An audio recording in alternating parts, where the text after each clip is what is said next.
10 minutes to go until my birthday. Shakira, Shakira. And how are you? How's it going? Everybody fine? Boy, it's been a long day. And a kind of muggy day as well. It was one that never quite took off after the lovely 21 and 23 degrees we had. Which is a bit of a red letter day in Ireland, weather-wise. So what have you been getting up to? I hope you've been good. Oh, we've had a few... wait till I see. We've had a few fatalities today now. Deaths in our national broadcaster. Two renowned broadcasters. Now the late Muirceartaigh. There's an Irish name to conjure with, any of you who are looking in from outside of Ireland. And Tommy O'Gorman. Tommy O'Gorman was kind of known to me, and he was the Northern Ireland commentator for RTE. And I got to know him because I worked in, those of you who know me, I worked in computer sales for many years and thrived in it. And I had an awful habit of staying late sometimes just to get paperwork done and stuff. This weekend was a long weekend. It was a Friday, and it was like 8 p.m. And I'm just about to leave. Why? Because I'm leaving it till the last minute, of course. My wife and myself are about to get into the motor and go across the country for a long weekend. Everybody else had long gone. They'd gone at 5:30. Just about to go out, and the phone rings, and I'm going, could be an opportunity for computer sale. Pick it up. Hi, Tommy O'Gorman from RTE. Oh yeah, Tommy, how are you? Well, I'm looking for a battery. I need a battery for a laptop. And he was pretty upset, you know. I said, I'm really, really sorry. He said, what do you mean you're sorry? It's for the national broadcaster. It's for the national broadcaster. I'm going, you know, drop everything for the national broadcaster. Everybody's gone. It's a long weekend, and I'm heading out the door. Oh, he was livid. But tenacious and dogged, determined that he wanted a battery for the national broadcaster. And the diligence was just oozing out of him. But I basically said to him, look, good luck with that, because I'm out of here. And I just don't have the key to the stockroom anyway. The stockroom guy's gone. But I must have left on reasonable terms with him, because I had his mobile number in my phone for many as the year afterwards. Those of you who are into sports and Gaelic and all that, of course, Muirceartaigh got a beautiful Irish kind of voice and all, but he had a fantastic innings as well, 93 years of age. Godspeed to the both of them. On to happier subjects now. Bittersweet, really. It was George Michael's birthday today.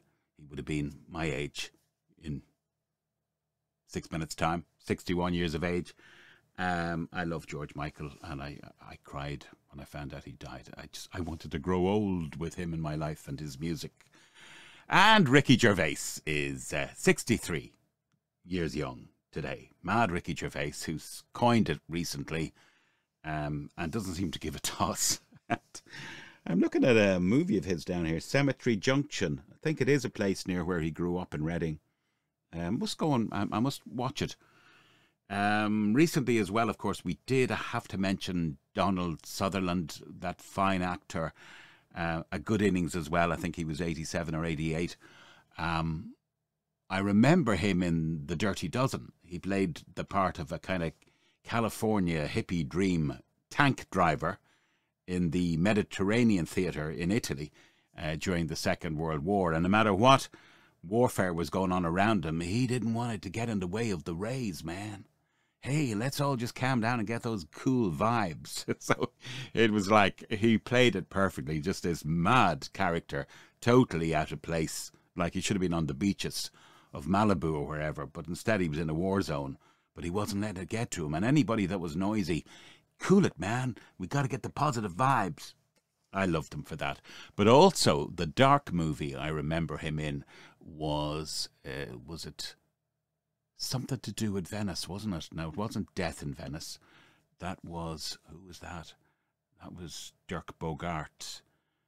Forget Venice, whatever it was. I think you know what I'm talking about. It was a beautiful movie. It was about a young couple who had lost a child. I think the child had drowned, and it had a little red coat on it. And they, in an effort to try and forget this terrible, tragic event, had gone to Venice. Now, Venice is well known to me, and in fact, I was there a few months ago. And my wife, it's just so atmospheric, particularly if you go later in the year. That's a tip I'd give you, because it gets hot and smelly in summertime. But, you know, if you're having your Bellini in Harry's Bar or wherever, you might find yourself in that amazing little city in itself, Venice. It's just so atmospheric and beautiful at winter time. The colours are different. You can get yourself wrapped up in a nice coat and enjoy St. Mark's Square and all the little kind of alleyways you'll find with those lovely little bridges. And they were, was it Julie Christie, I think, was playing his wife. And they were doing their best to forget. Oh, God, I'm annoyed now. I can't remember the name of the movie. But it's a classic. But every so often, they, you know, they'd get a vision out of the peripheral vision of the child's little red coat, like the child was disappearing around a corner, would appear and disappear really quickly. It's like their mind playing tricks on them. And still, when I'm in Venice to this day, sometimes I think of that little, it's very symbolic, a bit like the little red coat you might remember in Schindler's List as well, very kind of sad and tragic. But there is there wasn't a famous love-making, I won't say sex, okay, it was sex, but it was a love-making scene in it. It was pretty kind of racy, but it was coming from a beautiful place. It was true love-making because they were consoling each other in their love-making as husband and wife. As only husbands and wives, I think, can, really. There's always that particular one that you really remember, especially if it's surrounded in some kind of healing process or whatever, where you're there for each other in the ultimate sense. Oh boy, I'm getting carried away now, says the birthday boy. Ooh, 3 minutes to go. Actually, do you know, if I'm honest with you, it's kind of 1 o'clock in the afternoon. I turn 61. I was actually born the day President Kennedy visited Ireland. His helicopter flew over our house. I consider myself a dub, but I was born in Kilkenny. I spent a very short time there. But yeah, his helicopter flew over the house. Air Force One or whatever it's called. It's Army One, something like that. So, a couple of questions to ask yourself. Thinking about this today, saw something that inspired me. First thing is, where are you going? These are questions for your life. Where are you going? The next one is, what are you afraid of? What is it in the wee small hours of the morning that bothers you? There was another one, but I can't remember what it was. But finally, do you have a photograph that's really special to you? And if so, why? What's that photo mean? What memories does it have? I've got many photos, I have to say. I don't know if I'll settle on a special one. It usually would have something to do with the girls, my children, who are young women now. And I'm honest with you, I miss them. I'm loving the empty nest because it's worked out better than I thought it would. We have so much time for each other, and we're very civilized to each other. And we'll go walking, and we'll have our little drinks of wine, and we'll clean the house together, and we'll plan. We'll get diaries out every Saturday, and we go through them together. What have we to do for the week? Where have I to book up, or vice versa, and all kinds of stuff. And we're just there for each other. But I'm missing the children. But I'll tell you what I'm missing. I'm missing them as children. I know they're young women now, and they're doing their stuff. And it's great. We educated them. We privately educated them. We did our best for them. But they're out in the world now. And every so often I think of the 7-year-old and the 6-year-old, the 8-year-old and the 6-year-old, the 7-year-old and the 5-year-old. Those times when they were daddy's girls. And they had time for me. And it really is that Cats in the Cradle song, for those of you that know it. So that does.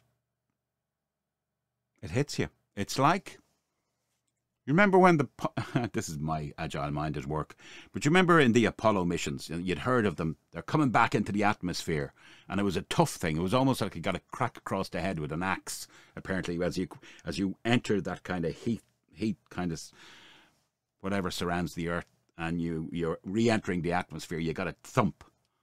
And realizing that the little children that depended on me, the little children,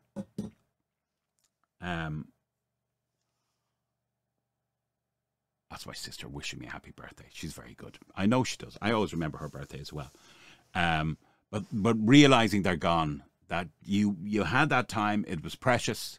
People warned you. Loads of people used to say, hey, that's going to pass in the blink of an eye. You won't know where you are. But boy, does it hit you when it hits you.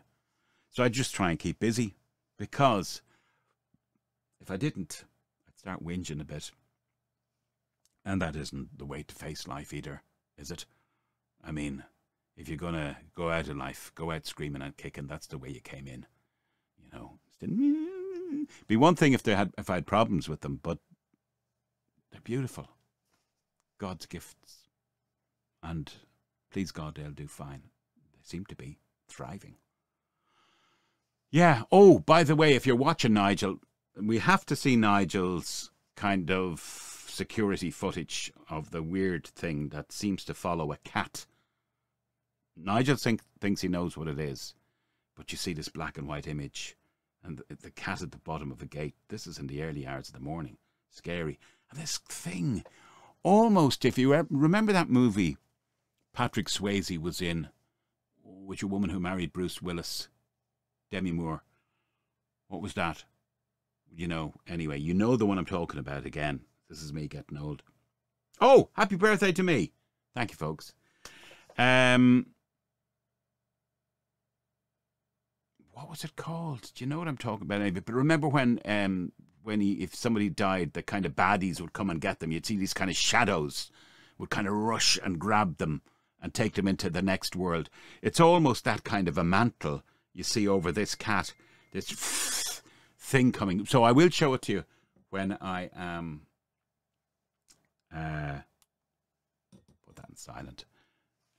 When I get a chance.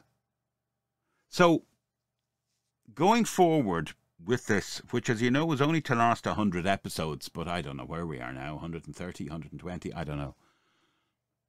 I'm thinking maybe once a week, a longer show. I'm copying Ray of Ray's Rants, who I'm a big fan of. And then maybe a midweek. Or maybe Monday, Wednesday and Friday. What do you think? All 5 of you. Actually, I want to say hello. There's a few new subscribers, so hello to you. You know exactly who you are. One, I can remember your second name, but I won't say your second name. And somebody else joined as well recently. So that's interesting to see if we can get some more stats up there in terms of algorithm and stuff. So, a couple of things. If you're getting anything out of these, please like and subscribe. It's so important. I'm looking at stats. Quite a lot of people look. Very few people like and subscribe. Although recently we had 11. Wow. Big time, says you. Well, yeah, it was good, because it's normally 2 or 3 people that bother their arse to go like. So, please like and subscribe. Just do it now. I'll wait for you. Do it now. Do it for my birthday. I'm going to milk it so much. Oh, you wouldn't believe the celebration. Oh, God. This time tomorrow night, I will be nicely mogered, as they say in Scotland. Oh, he's nicely mogered. So he was. He was poured into his jokes this morning, so he was. What happened to Mark? Oh, he was nicely mogered last night. It was a malt whiskey. It went down like a French kiss at a family reunion. In other words, it didn't go down very well at all. He's been puking himself all morning, don't you know, Morag? You Torag. Would you take care? Because I care. By the way, you want to get in touch? Comments below. But I do love when people use the email, which is thismuchistrue@protonmail.com. Leaving you with the best-selling duo of the 1980s. Who are those when they're at home eating crisps? You're about to find out. Everybody have fun tonight. Everybody wang chung tonight.